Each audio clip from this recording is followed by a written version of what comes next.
Assalamualaikum dan selamat sejahtera pada student accounting cikgu. Okey, jadi hari ini kita sambung modul 7 penyata kewangan milikan tunggal tanpa pelarasan, dan hari ini cikgu akan ajar menyediakan penyata kewangan bentuk penyata ya. Sebelum ni cikgu dah ajar penyata kewangan bentuk T, dan hari ini cikgu akan ajar penyata kewangan bentuk kewangan. Okey. Baik, ini dia ya soalan dia. Okey, pelajar boleh rujuk ya soalan ni muka surat 88, 89 dan 90 ya di modul yang telah cikgu bekalkan. Okey, jadi kita lihat soalan dia. Okey, lihat imbangan duga yang berikut diperoleh daripada buku Pasar Mini Mega pada 31 Ogos 2005 ya. Pasar Mini Mega, okey, dia bagi imbangan duga. Okey, nampak imbangan duga ya, jumlah di sebelah debit dan jumlah di sebelah kredit sama.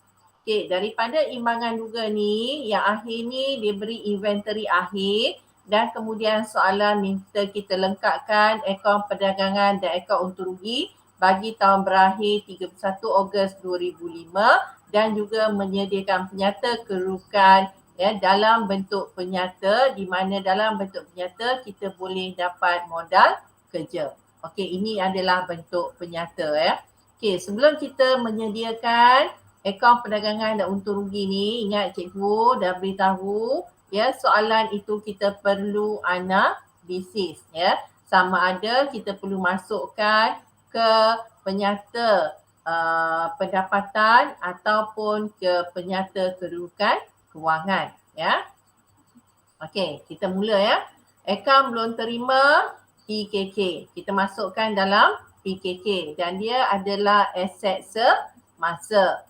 Upah atas belian ialah Audi ya, di mana dia adalah ya komponen kos jualan.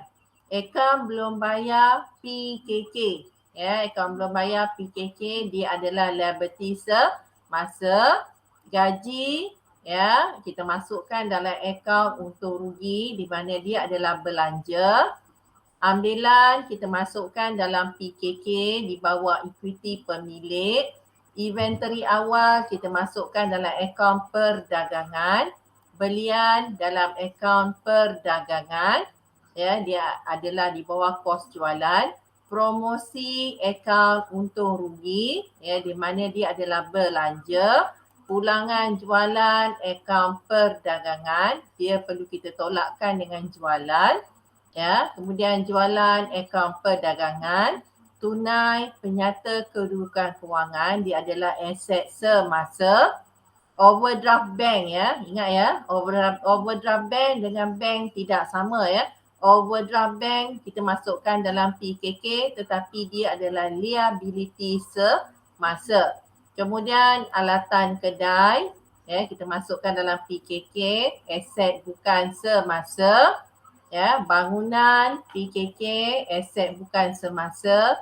Sewa diterima akaun untung rugi hasil. Diskaun diberi akaun untung rugi belanja. Angkutan keluar akaun untung rugi belanja. Kadar bayaran akaun untung rugi belanja. Modal awal equity pemilik ya, PKK.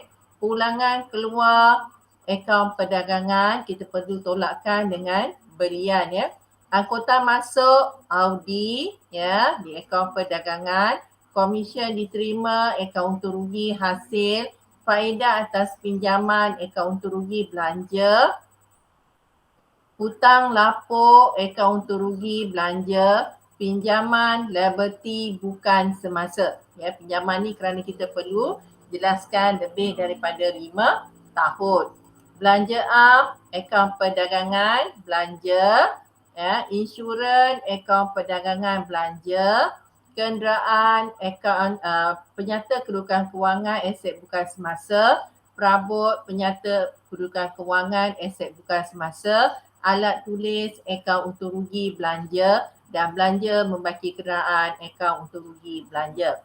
Dan akhir sekali inventory akhir ni ya, dia kita perlu masukkan di kedua-dua belah iaitu akaun perdagangan dan juga di penyata kedudukan kewangan iaitu dia menjadi aset semasa. Okey, sekarang kita dah analisis semua ni, yang mana Audi dengan PP ni kita perlu masukkan ke akaun perdagangan dan untung rugi. Okey, kalau mengikut format yang telah cikgu ajar sebelum ni, kita tahu yang pertama jualan. Kita masukkan jualan 131,842. Kita tolakkan dengan pulangan jualan 796. Kita dapat jualan bersih 131,046. Kemudian yang di sini inventory awal 19,306. Inventory awal berapa Okey, 19,356. Ya. Kemudian belian 97,960. Ya, apa lagi? Tolak pulangan belian 330, kita dapat belian bersih. Ya, kemudian kita tolakkan dengan belian bersih ni kita tambah dengan Audi. Audi kita ada dua tadi iaitu upah atas belian dan juga angkutan masuk. Tambah dua-dua Audi ni kita dapat jumlah dia 98,500, tambahkan dengan inventory awal kita dapat 117,856.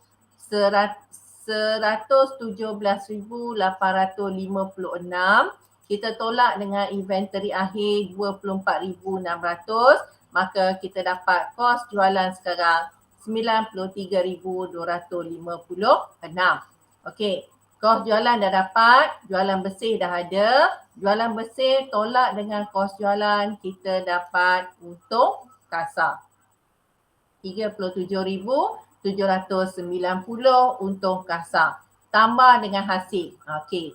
Jadi hasil kita ada dua tadi. Yang pertama sewa diterima dan yang kedua komisen diterima.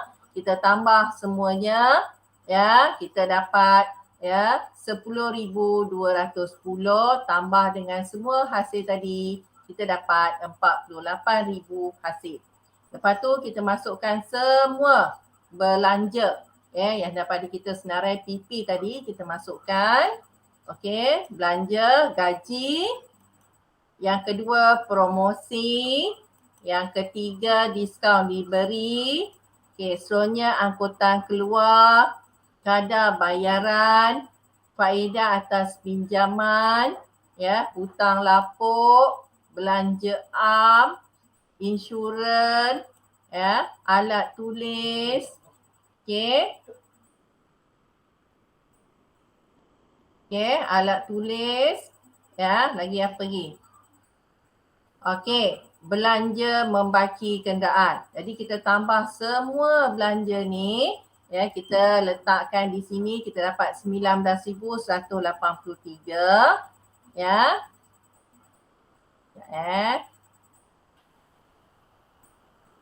Okey, kemudian hasil yang kita dah tambah tadi, kita tolak dengan semua belanja, kita sekarang dapat untung bersih 28,870. Dan untung bersih ni kita perlu hantarkan ke penyata kedudukan kewangan. Okey, sekarang dah selesai. Semua yang berwarna merah ni kita dah masukkan ke akaun perdagangan dan untung rugi. Okey, sekarang tugasan yang kedua ialah menyediakan penyata kedudukan kewangan. Okey, penyata kedudukan kewangan kita ambil yang warna biru ni yang kita dah analisis tadi. Okey, aset bukan semasa kita susun dah mengikut cairan yang cikgu dah ajar sebelum ni Okey, tapi kalau tak nak susun pun tidak menjadi masalah Okey. Jadi yang pertama cikgu susun bangunan 160,000. Soalnya perabot 12,400. Kenderaan 25,000 dan alatan kedai 9,000. Kita tambah semua jadi aset bukan semasa kita 206,400. Okey. Sekarang kita masukkan semua aset semasa pula. Okey, akaun belum terima, kita masukkan 9,800. Lagi apa? tunai 440 dan satu lagi jangan lupa inventory akhir. Ya, jadi kita tambah semuanya, kita letakkan di sini 34,840. Kemudian kita senaraikan pula liability semasa, akaun belum bayar, ya, kemudian overdraft bank, kita tambahkan semua, kita dapat 5,502 ya. Okey, betul tak? Okey, 5,502 ya. Kemudian kita tolak aset semasa, tolakkan dengan liability semasa, kita akan dapat modal kerja. Inilah tujuan ni kita menyediakan penyata kedudukan bentuk penyata kerana kita perlu cari modal kerja ya. Kerana modal kerja ni cikgu dah ajar sebelum ni, dia menunjukkan kita punya keupayaan untuk membayar hutang. Jadi modal kerja kita tambahkan dengan aset bukan semasa, kita dah ada harta 235,738. Okey, kemudian kita sediakan equity pemilik seperti biasa, modal awal ya 19,199,301 ya. Kemudian kita tambah dengan untung bersih kita tadi 28,810, maka kita dapat jumlah 228,118 ya. Kemudian kita kena tolak ambilan 380 dan kita dapat jumlah sekarang 227,738.